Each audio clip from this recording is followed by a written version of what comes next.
everybody, and welcome to the Empowering Industry Podcast. I'm your host, Charli Matthews.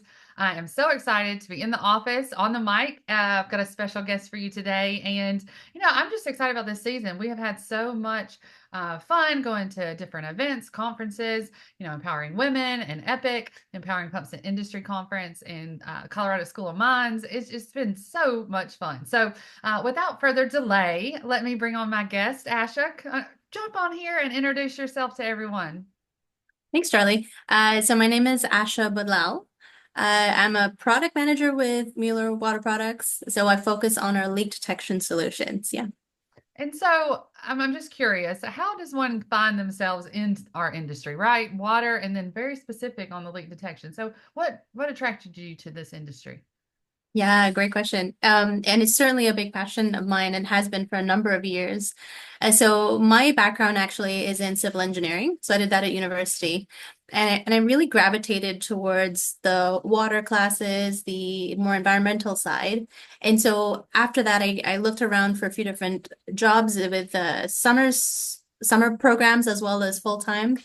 And what really attracted me originally was I was young and silly, wanted to do some field work with some hands-on experience and really get into the field a bit. So I started as a field technician with leak detection with Ecologics. And I'd spent about 10 years, about a decade within their operations team, managed projects, managed teams, and then transitioned over to a product management role. So I like to say I used to use our products and break them. Now it's my job to break them, but also fix them. So lots of fun so far. It's been a wild ride, but I love the industry, really passionate about a lot of the work that we're doing. And tell us a little bit about that. Like, what is that work, and what industries are you really playing in? Yeah, absolutely. It's largely water technology, and I'll mention specifically like potable water on the leak detection side technology. So what we bring to a lot of the industry is making things smarter. So finding ways to do work more effectively, more efficiently, in ways that perhaps we hadn't thought about before. So we play a lot in that water technology space, which is certainly growing and expanding within the industry today. Well, what are you seeing that already kind of exists, right? That some of that effective leak detection systems that are out there today and available. What are you seeing, I guess, what are you seeing that's out there, and then how accurate is it? Yeah, absolutely. So there's a lot of different ways that we're seeing. I'll start with first just leak detection. Traditionally, it used to be a very tedious process. So leak detection used to be something where you would send a person out, started with a listening stick, and then with potentially a correlator in the acoustic listening world. And today now with solutions that are fixed. So where previous solutions would have been pretty accurate because you're sending humans out to do pretty tedious work. Today, what we're seeing is fixed solutions can be also very accurate. So when alerts are sent out to you, 4 out of 5 of them turn out to be actual leaks without having to manually survey an entire area. So that's where we've seen a lot of success with acoustic leak detection specifically. But in addition, what you pair that with is being able to reduce the tedious component. So a lot of the tech is doing some of that work for you. It's also working in ways that, we as humans can't by ourselves to support you being more effective and more efficient with finding leaks and fixing leaks on site. And I guess, I mean, this seems kind of like a no-brainer, right? With like the long-term benefits for, let's say, municipalities or utilities. But, I guess how effective is this for pressure management to contribute to like reducing water loss? Because I know that's really what we're wanting to stop these leaks. And but is that such a big deal, I guess, for these municipalities? Tell me a little more about that. Absolutely. And so I'll start first with the pressure management solutions. What at a very baseline level is starting with one, just knowing what's happening in your system. So what are you operating at within your distribution network? But then secondly, being able to reduce pressures so that you're lowering them to meet demand, but still not putting your pipes under undue pressure. And what this is effectively helping you do is, as you mentioned, reduce your water loss by reducing the flow through your leaks, but it's also helping them from stopping them from growing and preventing future leakage. And the long-term benefits of these types of solutions, so leak pressure altogether, there's a few things here. Obviously, you can support with your initial leaks, but secondly, you get to monitor some of your most critical mains. And this has a lot of impact on, think about pipes that are running in front of your hospital or big stadiums or anything that is critical in terms of having a high consequence of failure. That's one big impact we see longer term. The second being is prolonging the life that you can keep pipes in play for a bit longer. And this is a really significant topic for the industry today. In fact, utilities are really only replacing about 1% of their pipes, where, a third of the pipes that we see in North America are actually over 50 years old and starting to crumble. But there isn't enough time and resources and budgeting to allow for replacement efforts to keep up with that. And so by being able to stop leaks and reduce your pressure within your system, you can then potentially defer or prioritize where you're spending your precious dollars for replacement, for example. Yeah, and so we're not waiting for a leak to happen. We're really kind of looking at that before the fact. And so I'm curious. I mean, of course, I'm always thinking digitally and all the different technology. So tell us a little bit about how that looks from our smart systems, right? We're going out. We're talk a lot about IoT and how these things are integrated. What does that look like on the leak detection and pressure monitoring side of things? Yeah, great question. It's not enough to just have hardware these days, right? It's sort of a fun time to see where hardware and technology are advancing to include these IoT solutions.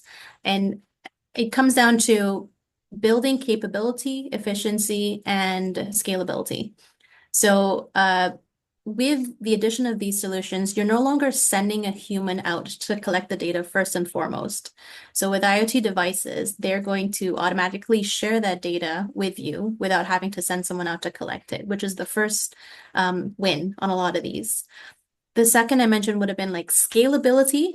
And so this speaks to being able to not just survey a segment of pipe or a neighborhood of pipe at a time, but in fact, a much larger area without having to add additional resources. So the tech is doing that monitoring for you.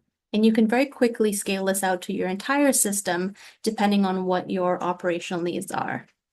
And the last piece here is really efficiency. And this is the real big driver here is being able to better qualify what is a leak and what isn't a leak, but also being able to better classify potentially how leaks can look like. For instance, things like the leak size.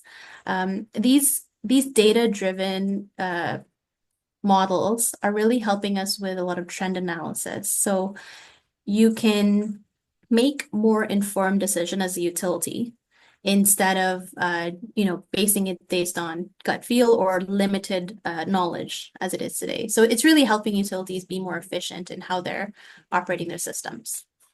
Well, let's think about that, right? They've got their system, they've got it connected. It's smarts now. But let's fast forward 5 years from now. What does that look like? Tell us about the growth there or the journey within these water utility companies for their, I guess it's just digital and tech, right? That we're talking about. What does that journey look like, I guess, from the start to even the future side of things? Yeah, absolutely. It's an interesting time. We're seeing a lot of integration. So this means using data from different types of sensors. So for instance, pairing data that perhaps you would have looked at in a very singular fashion, like just your leak detection, but adding that to your GIS, your pressure, and other parameters to help you get a better understanding of what's happening within your network. And I think the insight that you get from that is one of the biggest trends we'll start to see, where one is able to inform another. The other piece we'll see is education is changing a little bit, right? So when you started to work for a water utility, 50 years ago, you had to learn how to maneuver tools and such. And today, you definitely still need to learn those skills. but additionally adding some of those technology capabilities. And I'll note very carefully because this sometimes um, can upset some folks. Technology does not replace humans in this capacity, but what it is doing is enhancing what they're capable of doing by adding a few more tools to their toolbox. So the style of education is a little bit different with here. So instead of learning how to go and listen on a valve yourself and survey an entire area, you're now learning just how to pinpoint, for instance, where a leak might be, and then transitioning that into a repair. Uh, Lastly, I think we'll also see a lot of more regulation coming through in the US, especially. We're seeing this in some states already. And of course, the topic of cybersecurity is also going to inform how technologies get designed and how they get implemented within a lot of utilities. So these are just some of the trends we're seeing, some of which are already happening. The last piece I'll add is, and this builds on the data plus human side of things, is so AI and machine learning and these platforms can be really useful. What we're finding to be a very valuable trend for utilities is pairing that with a data analysis team or a data science team. So having the technology do a lot of that work for you, but then having an experienced human validate what is being spit out by that system, and then ultimately validated in the field is really an optimal model for finding leaks within a system and effectively being more efficient overall. Absolutely. And, we were talking a lot about that, just AI, machine learning, how we're Mhm. using all of those things. There are regulations already, in place and more to come on that. And so understanding here are some tools that we can use. We can all be more efficient using these tools in any field that we're in. And then now, okay, but what do we do with this information? What do we do with the data?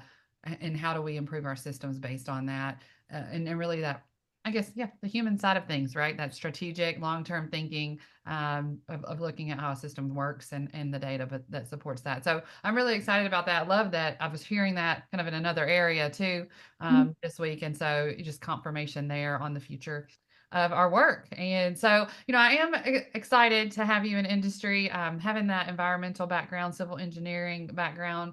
That piece is so important. We got to have our mechanical engineering, civil. We got to all work together, right, to really address some of these critical issues and infrastructure that we have. So I want to thank you for your time today, but I also I want to, before you kind of jump off of here, I want to know a little bit more about just kind of being a woman in the industry, in the water space, and is there anything else kind of passionate that you wanted to leave our listeners with?